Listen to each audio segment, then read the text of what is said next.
So we'll start with lesson 11, introduction to management. अभी let's say we want to start a business, और मेरे हिसाब से next year कौन सा बिजनेस चालू हो सकता है ना, ये पूरे लॉकडाउन में लोग ने एक चीज़ रियलाइज़ किया है कि शादी करना कितना इम्पोर्टेंट है. ठीक है, तो अगर हम लोग एक ऐसा बिजनेस चालू करें, एक कंपनी जो हम लोग ने देखा था बैंड बाजा बारात, remember that, have you all seen it?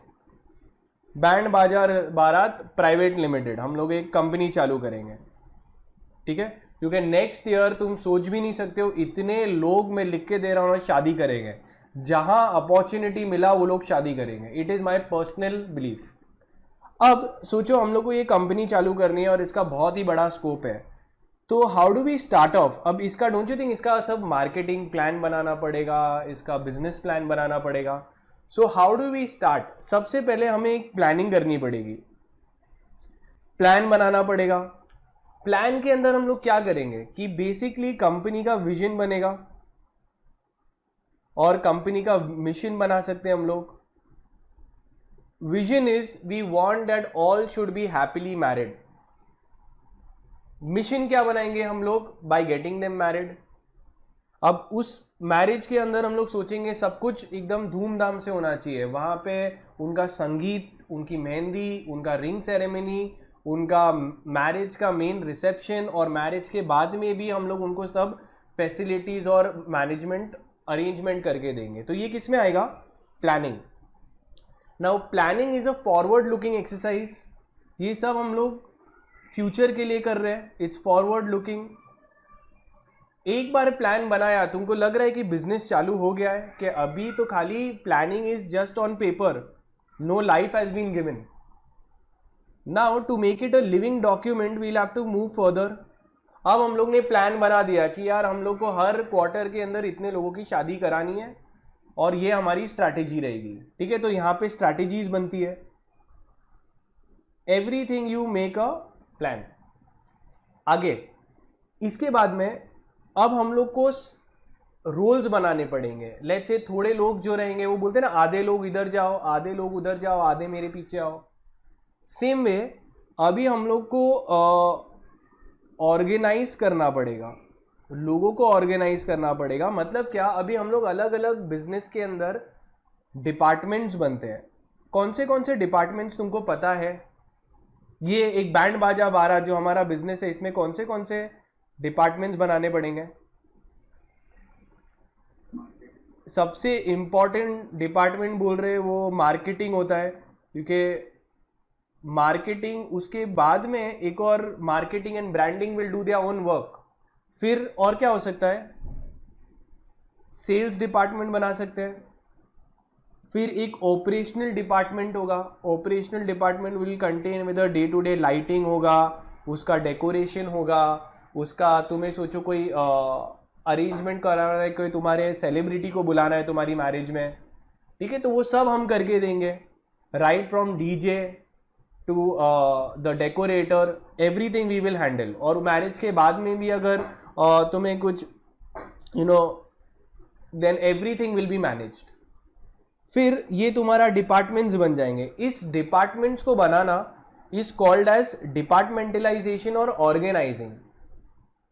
एक बार ऑर्गेनाइज कर दिया कौन से डिपार्टमेंट्स होंगे बिजनेस के अंदर, उसके बाद में अभी तक ये स्टिल पेपर पे है. There is no further actual business that you started. You just start departmentalisation.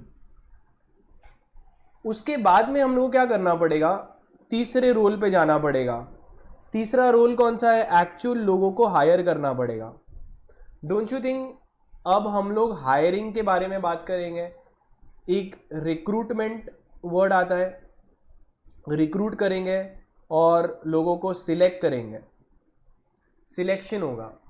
अब हम लोग लोगों के actual appointment of the role, हम लोग एक मार्केटिंग एक्सपर्ट का पूछेंगे, उनको बोलेंगे आप क्या कर सकते हो हमारे लिए.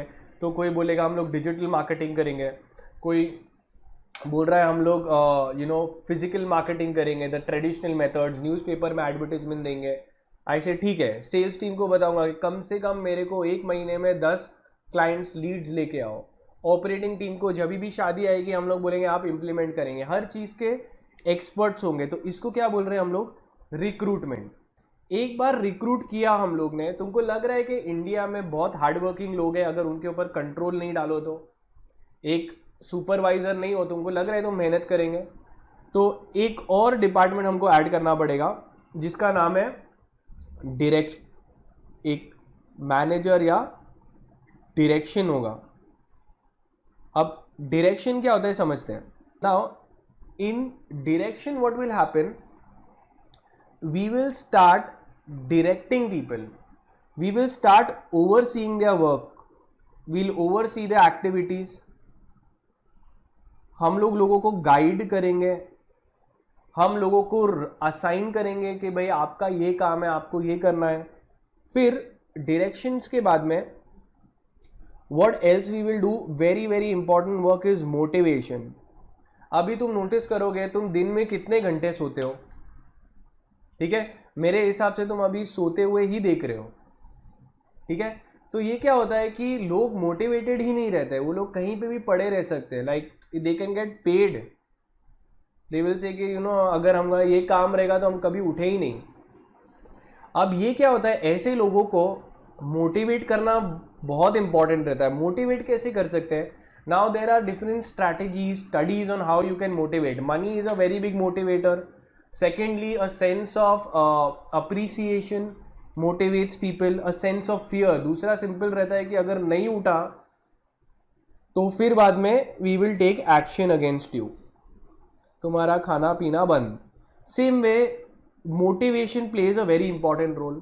और उसके बाद में last important part is called as controlling. अभी कंट्रोलिंग में क्या होगा, हम लोग बोलेंगे कि आप ये काम करो, एम्प्लॉइज को मोटिवेट किया, और फिर लास्ट में after they have done something, some work, then we will review their work. अब रिव्यू में क्या करेंगे, हम लोग देखेंगे कि what was the target and what did you actually achieve. और फिर बाद में तुम्हें अगर पता चला कि तुम टारगेट से कहीं पे भी आसपास भी नहीं आए, बहुत ही दूर था, तो फिर बाद में तुम्हें फीडबैक देंगे हम लोग, ठीक है, फीडबैक होगा। ये क्या हो गया, ये पूरा चीज if you know this is all about management. ये हम लोग पूरे बिजनेस को क्या कर रहे हैं, मैनेजमेंट कर रहे हैं। अब ये जो दिया था 5 फंक्शंस बोलते हैं इसको of management, this 5 functions was given by the called as the father of management. Who is the father of management, anybody knows? एक बंदे का नाम है मोस्ट इंपॉर्टेंट, हेनरी फेयोल, ठीक है, he is the father. Then who is the, let's see what is management, ठीक है। Now management, let's say there is a person और इनको कुछ काम करवाना है। Do you think this person is inherently good at getting the work done from others? ठीक है, तो we can say if this person is good at getting work done from others, ठीक है, ये अदर्स हम लोग बना देते हैं। Let's say there is this innocent boy, और ये इनोसेंट बॉय से कंटिन्यूसली काम कराया जा रहा है, तो we can say this person is good at management, right? Because management is nothing but getting the work done from others, और फ्रॉम अदर्स एस डाल देते, so the example becomes much more practical and relatable in real life. Clear है ना? This is called as management. इसका भी definition जो दिया है, work is, who has given this definition? एक ही बंदा है जो कोई भी मैनेजमेंट पढ़ रहा है, उसका नाम पता होना चाहिए, दैट इज हेनरी फेयोल, ठीक है। When you go for this paper, you forget your name, but don't forget this guy's name, that is Henry Fayol. Again, these 5 functions that they have given. Now let's understand. Sometimes the functions you might get confused. Therefore, I'm highlighting the key important points. Okay. First is planning. Very simple. Any works starts from planning. Planning is about putting down on paper the future objectives, the vision and mission, ठीक है। उसके बाद में आता है organising. Now understand what is organising. Organisation का दूसरा नाम you can remember as departmentalisation. That is you create different departments and then say कि ये सेल्स टीम होगा, ये प्रोडक्शन टीम होगी, ये सेल्स टीम होगी, ये टेक्निकल टीम होगी, ये लीगल टीम होगी, और अलग अलग एक बार डिपार्टमेंट्स बन गए, तुम असाइन कर सकते हो ड्यूटीज उसी हिसाब से कि भाई लीगल टीम के पास क्या ड्यूटीज होगी, इसको तुमको पेन डाउन करना पड़ेगा, सबका क्या काम होगा, who you will have to decide authority कि ये डिपार्टमेंट के अंदर ये डिपार्टमेंटल हेड होगा, ये डिपार्टमेंट में ये डिपार्टमेंटल हेड होगा, इसके अंदर 3 लोग आएंगे। So you also create authorisations की अथॉरिटीज भी क्रिएट करते हो, ठीक है। तो organisation is actually the organisational structure. कभी भी कंपनी में देखोगे सीईओ के नीचे बीओडी के अंदर इतने लोग, वो तुम्हारा ऑर्गेनाइजेशनल स्ट्रक्चर है, डिपार्टमेंटलाइजेशन। फिर आता है स्टाफिंग। स्टाफिंग मतलब क्या, लोगों को डिपार्टमेंट्स में भेड़ बकरी जैसे स्टाफ करना, उनको रखना। अब कैसे रखोगे तुम, अब कोई बंदा है जो बहुत ही चुप रहता है, इंट्रोवर्ट है, उसको डर लगता है लोगों से बात करने को, उसको तुम सेल्स में बिठाओगे नहीं, तो उसको सेल्स में नहीं बिठा सकते, उसको कहां बिठाओगे, कंपनी के बाहर। और सेल्स टीम में तुम उसको बिठाओगे जो कंटिन्यूसली बोलता है, पिच करता है। और मार्केटिंग के जो लोग होते हैं ना, I have personally witness, are liars, ठीक है। The bigger liar you are, the better you are at marketing, ठीक है। Now obviously it is a exaggeration but still I have notice, because जो लोग रहते हैं ना, अरे साहब हो जाएगा यार, ये तो हम तो इसके एक्सपर्ट है, अरे ओबामा को अभी फोन करेंगे आ जाएगा इधर। So they are perfect in sales, ठीक है। ऐसे लोगों को हम लोग रिक्रूट करेंगे, हायर करेंगे। So staffing is about recruitment and selection. Tell me how is it different, what is the difference between recruitment and selection. Recruitment में मैं जितने भी लोगों को हो सके कैंडिडेट्स को पिच करता हूं कि यार हम लोग रिक्रूटमेंट कर रहे हैं, आप लोग आ जाइए। तो एक पॉजिटिव एक्टिविटी है जिधर मैं लोगों को बुला रहा हूं, उनका इंटरव्यू ले रहा हूं, उनसे बात कर रहा हूं, ठीक है। एक बार रिक्रूटमेंट हो जाता है, उसके अंदर से मैं लोगों को सिलेक्ट करता हूं, that is selection. When in selection you are actually employed, you are actually employing someone. Then comes directing. अब डायरेक्टिंग भी क्या होता है, understand, it is like a manager and there are other people working.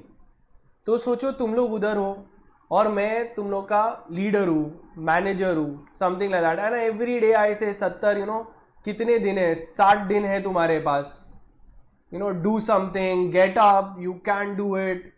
This all is what, directing. In reality we know whether this works or no, but motivating करने का तरीका होता है, इन्फ्लुएंस करने का तरीका होता है लोगों को। May be you might look up to the manager and you would want to work hard, or the manager tells you कि यार अगर तुम लोग ने, there are techniques to make you work hard. Imagine तुम्हारे घर वाले बोल दे कि अगर ये एग्जाम में पास हो गए तो घर तुम्हारे नाम पे कर देंगे, तुम अभी नींद में से उठ के दिन भर बैठ के पढ़ने लगोगे। आज के जो रहते हैं ना चिल्ड्रेन, तुम्हारा स्कूल का भी एक 8वें बच्चे का, 8 या 5th स्टैंडर्ड का भी बच्चा रहेगा ना, उसको बोलेंगे कि तेरा नाम विल में डाल देंगे हम लोग, तू खाली एग्जाम में 80% ला, they will study. This is a motivation, this is a part of direction, directing, okay. Directing is a kind of guiding and making the best utilization of the human resource. उसके बाद में आता है controlling. Controlling में क्या होता है, तुमको काम दिया, तुमने काम किया नहीं, तुमको हम लोग ने टास्क दिए, टास्क खराब कर दिए, तुमको बोला था क्लाइंट के पास में जाओ, हमारा 50 साल का पुराना क्लाइंट है, उसके पास से पैसे लेके आओ, पता चला कि पता नहीं क्या हो गया कि क्लाइंट ने हमारे पे केस कर दिया। तब ऐसे केस में हम लोग क्या करेंगे, तुम्हारा मॉनिटर करेंगे परफॉर्मेंस, और फिर बाद में तुम्हें एक्शन लेंगे तुम्हारे ऊपर, okay. That is called as a review your performance.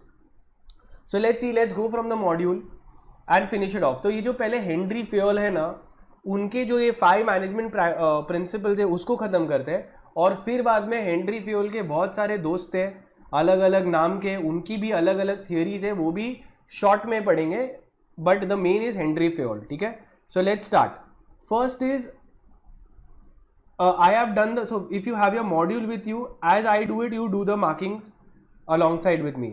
First of all, management is all about man or managing your human resource. ठीक है, and getting the most out of your resources. तो दिख रहा है ये सारे लोगों को हम लोग क्या कर रहे हैं, जैसे पॉलिटिशियंस रहते हैं इधर आके बात करेंगे और ये सब लोगों को क्या करना है, उनको बनाना है educated and successful people. Clear. आगे देखते हैं डेफिनेशन ऑफ मैनेजमेंट. अलग अलग लोगों ने डिफाइन किया है बट सबका एक ही बात है, ये Harold something. Okay, in his book the management the theory of the jungle. अब ये सब तुम्हें पढ़ना है एमसीक्यू के लिए. The art of getting the things done through others is called as this. अब हेनरी फेयोल भी आया है. Henry Fayol in his book Industrial and General Administration again has said, what do you mean by management? Definitions of management is to plan, organize, command, coordinate and control. वैसे ही दूसरे सब लोग आए हैं ज़्यादातर वही बोलते हैं, it is the art of getting the work done. ठीक है, ये भी Parker, Follett and all those people are given. अब theories on functions of management, अलग अलग थ्योरीज आएगी. पहले हम लोग हेनरी फेयोल का खत्म करते हैं जो सबसे इंपॉर्टेंट है, उसके बाद में जो दूसरी थ्योरीज है वो करेंगे. अब ये एक हो गया scientific theory, then classical theory. We'll see first we'll finish off the bureaucratic theory, then human relations theory, systems theory, X Y theory, Terry theory. ठीक है, some Harold and Cecil O'Donnell theory. okay, so ये सब है हम लोग देखेंगे. But पहले Henry Fayol की जो 5 फंक्शंस है वो ख़त्म करते हैं जो अभी हम लोग ने जस्ट डिस्कस किया. सबसे पहले प्लानिंग. कोई भी चीज़ मैनेजमेंट का प्लानिंग मोस्ट इंपॉर्टेंट है. It is a forward looking principles, it decides the future course of action. आगे क्या करना है बोलते हैं half well planned is half done. अगर तुम्हारी भी एग्जाम है, तुम अच्छे से प्लानिंग करोगे तो you can also get it done. Now it is to decide in advance what is to be done, how it is to be done and who will do it. ठीक है, planning में क्या होता है, पहले objectives बनाओ कि तुम्हारे vision, mission on what do you want to achieve. Then comes having a certain assumptions because business works under certain assumptions that maybe the sales will go on, the business principles will be there, what all obstacles will be there. Then you will choose the various alternatives. Planning में हज़ारों options रहते हैं sales के, तुम्हें decide करना है कि मेरे को ये स्ट्रैटेजी यूज़ करनी है. फॉर्मुलेशन, तुम्हें लग रहा है कि जो प्लान बनाओगे वो हमेशा सक्सेसफुल होगा. अगर तुमने सीए में एनरोल किया है और सीए में तुम 2-3 बार फेल हो चुके हो और लेट्स से बहुत ही तुम्हें लग रहा है कि तुम्हें इंटरेस्ट ही नहीं है, तो तुम्हारा प्लान बी क्या होगा. अगर तुम्हें लग रहा है कि तुमको प्रैक्टिकल्स में इतना इंटरेस्ट नहीं है तो तुम फिर स्विच कर सकते हो. Plan B, deviation of the original plan. Plan B है कि हम लोग थ्योरी में जाते हैं जिसमें हमारा थ्योरी एंड तुम सीएस करते हो. फिर जब तुमने सीएस किया तुम्हें पता चला कि तुम्हारा थ्योरी भी स्ट्रांग नहीं है. ठीक है, फिर बाद में तुम्हारा प्लान सी, फिर तुम डिसाइड करते हो कि एक फोटोग्राफी करते हैं. Next is securing cooperation. जो प्लान बनाते हैं सबके पास लेके जाओ और पूछो कि whether the plans are good enough, get your confidence of your team. So this all you can do headings. Now coming to the second one, organising. Organising क्या बोला था, अलग अलग डिपार्टमेंटलाइजेशन करना है. Organisation is a function, first function of which follows from management. मतलब management जो planning बनाया उसके बाद में क्या करने का, organising. Organising it is a function which brings together, human लोगों को भी लगना है, डिसाइड करोगे किसको कहाँ पे प्लेस करोगे. Second, physical and financial resources को कैसे यूज़ करना है. ठीक है, फिजिकल रिसोर्सेज तुम्हारे क्या हो गए, तुम्हारे पास में you might be having machinery, you might be having a car, you might be having computers. How do you want to place it.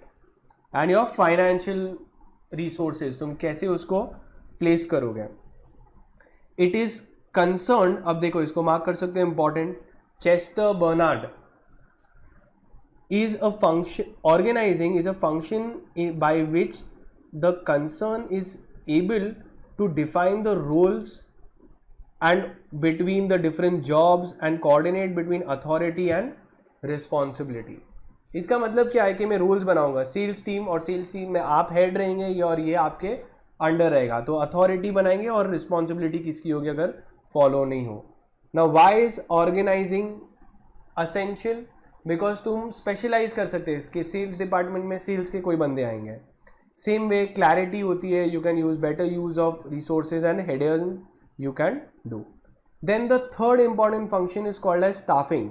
Staffing actually means the process of recruiting, that is recruitment में तुम लोगों के interviews लेते हो, selection में actually employ करते हो, और फिर उनको तुम अप्रेस करते हो या उनका रिव्यू करते हो उनका performance. So it aims to appoint the right people in the right position, is called as staffing. Then again they tell you why, what is recruitment. It is organising when they invite people to apply for jobs, it is called as recruitment. Selection is basically hiring the people, right people at the right time. Okay, then you train them, develop them, do their performance evaluation. Then the next one, that is your direction, that is the fourth part, direction. अब direction में होता क्या है, you are trying to continuously ensure that the human capital performs very well. You instruct them, you guide them, you oversee their work of the subordinates. So it is like playing a manager's role. You try to provide guidance to your team. समझ में आया. अब it increases the productivity. अब scope of direction, ये 4 methods है जिसमें तुम कर सकते हो, सुपरवाइज कर सकते हो, उनका रोल उनको कम्युनिकेट कर सकते हो, बात कर सकते हो. ज़्यादातर तुमने नोटिस किया होगा झगड़े होते हैं due to lack of communication. तो कम्युनिकेशन अच्छा होगा, लोगों से बात करोगे तो तुम्हारा वो प्रॉब्लम रिजॉल्व हो सकता है. Then comes leadership. You try to influence people with your attributes. अगर खुद बॉस ही 14 घंटे काम कर रहा है तो इंटर्न बोल सकता है मैं 9 घंटे में चले जाऊँगा. They get motivated by looking at the seniors. So the ethical tone is set at the top. Next, you motivate people to satisfy the motivation के वो लोग बता रहे हैं 2 तरीके हैं. अगर तुम, मैं चाहता हूँ कि तुम अपने वो जो पलंग पे से उठ के काम करने जाओ, वर्कआउट करने जाओ, तो 2 तरीके हैं. या तो तुम में you have the drive yourself to go and do it, which I think these celebrities have. They are fit in the lockdown also. And secondly is, second kind of people are lethargic, they don't work that hard, and they have put on a lot of weight during the lockdown also. It includes many of us also. So that is there. How do you motivate? And then there comes the last part, commanding. Commanding is basically कि भाई क्या काम किया तूने, मुझे बताओ. ये एक परफॉर्मेंस रिव्यू के बारे में देख रहे हैं. काम कर दिया उसके बाद में अब हम लोग तुम्हारे boss telling the people and the leader gets everyone. Is just a picture they have copy pasted, but it's okay. Now controlling में देखते क्या होता है. Controlling measures the deviation of the actual performance from the standard performance. कि हम लोग बोलेंगे भाई अगर हर साल इतना, हर महीने इतने सेल्स होते हैं तो तूने क्यों नहीं कर पाया सेल्स, ये डिविएशन क्यों हुआ. Okay, so this is called as controlling. Controlling is, it is a end function. End में हम लोग करते हैं. and we check whether they have achieved the targets or no. Importance of controlling क्या होता है, बहुत ही इंपॉर्टेंट होता है कि भाई तूने टारगेट अचीव क्यों नहीं किया, आगे से उसको तुम चाहिए तो निकाल सकते हो, उस बंदे को रिस्क अपना मिनिमाइज कर सकते हो. If you notice that the marketing team is not producing any new customers, कि तुम्हारे एड से कुछ फर्क ही नहीं पड़ा, तो तुम कुछ रीट्वीक कर सकते हो, अपनी स्ट्रैटेजी बदल सकते हो to get a better customers. ठीक है, अब आता है हाउ टू कंट्रोल. तो पहली बात तो स्टैंडर्ड्स होने चाहिए. कोई स्टैंडर्ड्स मेजर कर सकते हो, लाइक फॉर एग्जांपल कॉस्ट को मेजर कर सकते हैं, सेल्स को मेजर कर सकते हैं, प्रॉफिट को मेजर कर सकते हैं, टाइम को मेजर कर सकते हैं कि इसने इतने टाइम में कंप्लीट किया, तुमने क्यों नहीं किया. दूसरी चीज़ें हम मेजर नहीं कर सकते, उसका कुछ कर नहीं सकते, like for example attitude. Some people have a really bad attitude, can you measure it how bad attitude they have? No. Then एक बार मेजरमेंट ऑफ परफॉर्मेंस हो गया कि पता चला कि ये एम्प्लॉई ने सबसे ज़्यादा सेल्स की है, तो ऑब्वियसली उसको कंपेयर करेंगे हम लोग, एक्चुअल कितना था तुम्हारा परफॉर्मेंस और स्टैंडर्ड परफॉर्मेंस कितना था, and on basis of that we can take remedial actions. If we found that you are not performing that well, we can do. Conclusion, Henry Fayol has made these management functions which has largely shaped the current understanding of the core elements of management. Okay, and these are the 5 functions: planning, organizing, staffing, directing and controlling. And the chapter gets over. Now we are coming back to the other chotu mundu theories which were there, okay, after Henry Fayol's. So the next is your classical theory by Henry Fayol.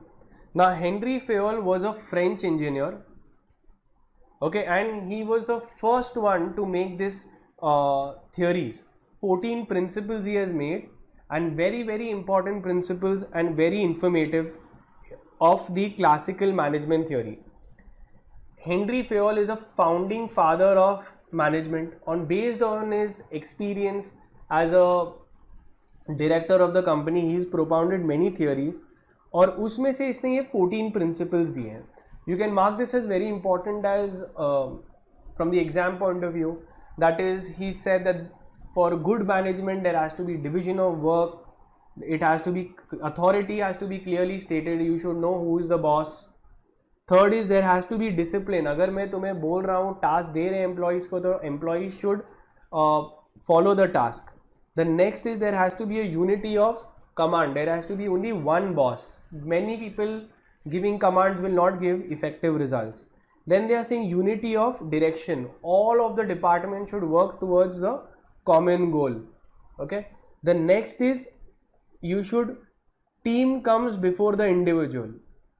Okay. So instead of thinking of individual interest, think what is benefit for the organization as a whole. Then comes about remuneration, that employees get motivated by remuneration, and also there are non-monetary versions of remuneration, like for example certain kind of perks, house rent, you get certain kind of pick and drop services, you get a guest house facility. Now monetary perks होते हैं, non-monetary perks भी होते हैं. Then comes centralization. So centralization में क्या होता है, that even the employees should get some power in decision making. Then comes scalar chain. Scalar chain means hierarchy should be there, कि ये CEO है, CEO के अंदर इतने directors है, etc. Then comes everything should be in order and systematic. Cleanliness is very important. Then comes equitable treatment to all. So all the employees should be treated well. ऐसा नहीं कि थोड़े employees को preferential treatment मिल रहा है, थोड़े employees को हम लोग badly treat कर रहे हैं. Then stability of the employee. अगर मैं एम्प्लॉय को हमेशा बोलते रहूँ अगले महीने निकाल दूंगा तुझे, अगले महीने देखूंगा क्या होगा, तो वो बेचारा डरे डरे कुछ काम भी नहीं कर पाएगा, तो वो अच्छी बात नहीं है. एक स्टेबिलिटी एम्प्लॉय को देना, keep the employees around. Okay, उससे क्या होता है, जितना टाइम वो लोग रहेंगे वो लोग एफिशिएंट होंगे, अक्यूमुलेट करेंगे और उनका इम्प्रूवमेंट आएगा परफॉर्मेंस में. Next is initiative. अगर किसी ने कोई इनोवेटिव थिंकिंग की है, इनिशिएटिव किया है in bringing a breakthrough, we should reward them. Then is this esprit de corps, which means that morale, employees morale matter, a spirit of unity. The psychological factors play a very important role. So these are the 14 principles by Henry Fayol. He is also given the 5 functions of management which we have done. Then the next is George R. Terry. Now Terry, in his book The Principles of Management in 1968, believed that there existed 4 core functions of management. Now you won't be surprised, it is very much similar to Henry Fayol and what we have done. पहली बात, planning बहुत ज़रूरी है, organising, departmentalisation और वो important है. Then actuating, that is actually giving them leadership, communication, motivation is also very important to the employees. It's about overseeing the work of the employees. And in the last is about the review system. After they have done the work, then you prepare reports, you do comparison that ये employee तो इतना अच्छा काम कर रहा है, you see the cost यहाँ पे escalate क्यों हुआ. So you will do कि what was the standard and what was the actual performance. तो पता चला अगर actual performance कम है तो हम लोग बोलेंगे why this gap.